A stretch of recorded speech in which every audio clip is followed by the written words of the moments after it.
Welcome to The Bridge, Your Health, Your Voice, the official podcast for the University of Maryland, Baltimore School of Pharmacy Patients Program. The Patients Program is the bridge between the community and researchers.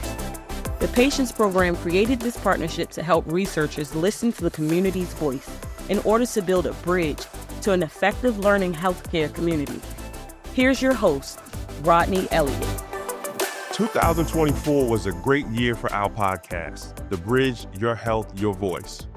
We had some amazing guests come on and talk about mental health and the LGBTQ community, grief, health equity, and advocacy, and much more. Being part of the LGBTQ plus community, we're already feeling a little bit hesitant to... Two council members from our Co-Pillar project, Jasmira Smothers and America Islas, were guests on our podcast. Co-Pillar organized a series of virtual sessions where we discuss what others are doing in their community to address the 4 pillars of health: mental, physical, financial, and spiritual. Jasmira Smothers, who along with being a council member, is a published author and speaker. Here she is talking to us about how she balances the joys of her day-to-day life with her grief from losing her 2-year-old son. But the weight is heavy. It's heavy, but by doing what I'm doing here, by sharing my story and being a testament and a testimony to what God can do in your life. America Islas is a Co-Pillar council member who talked to us about the hesitancy members of the LGBTQ community may feel when reaching out for mental health services and how we can support that community. Are they going to welcome me for who I am authentically? So we tend to put up a wall, and in order for us as mental health advocates to be able to support our LGBTQ plus community, I feel we need to be a little bit culturally humbled, right? That cultural humility. It's a community that suicide rates are super high because they can't be their authentic selves. So just keeping that in mind of how can I be that extra safety net or extra support, provide that extra support for our community. Every year, the Patients Program hosts the Asterisk Summer Roundtable Series, where we do a deeper dive regarding issues around health equity and health delivery systems. Patients Program staff member Dr. Hillary Edwards talks about the value of organizations who come up with solutions to structurally, systematically address biases within their organization. But it's truly structural, systematic addressing of bias within their organizations and coming up with solutions that are meaningful, not just for the patients and the communities that they're serving, but for the people within their organization as well, from top to bottom or bottom to top. They know that their organization truly believes in a more just, a more equitable, a more accessible, a more affordable healthcare delivery system. We also talked to Alita Hill, a graduate of our Patients Professors Academy and a passionate anti-racism advocate.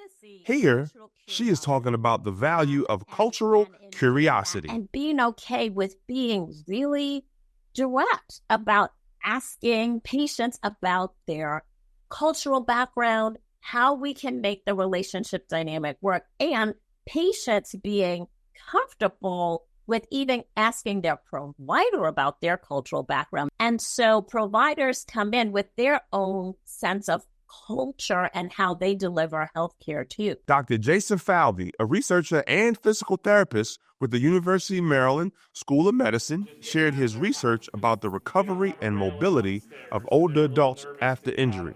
Take a listen to him about what he has learned from his research about inequities and rehabilitation access. The opportunities to get out and around the community aren't equal depending on where you live in Baltimore. And I think our work really tries to figure out why people in certain neighborhoods have more challenges getting out and about after having a surgery or breaking a bone, and what we can do from a physical therapy standpoint, from a neighborhood standpoint, and from a community public policy standpoint to help improve the ability for someone to get out of their home and into the community to access healthcare and to do fun social things. Jasmira Smothers, a community council member of our Co-Pillar project, came on our podcast a second time, but this time as a guest host. It's such an honor to be here with you guys today. She talked to Tallulah Anderson, who was an active participant in the project. They talked about Tallulah's journey with the project and how it is a supportive network where people with similar mental health experiences can have their voices heard. When it comes to the stages of co-pillar, the evolution of co-pillar, we have that we learn, we workshop, we prepare, and then that community studio. Could you just give us some feedback or some information in relation to the stages of co-pillar? It has allowed us to really prepare and talk to researchers.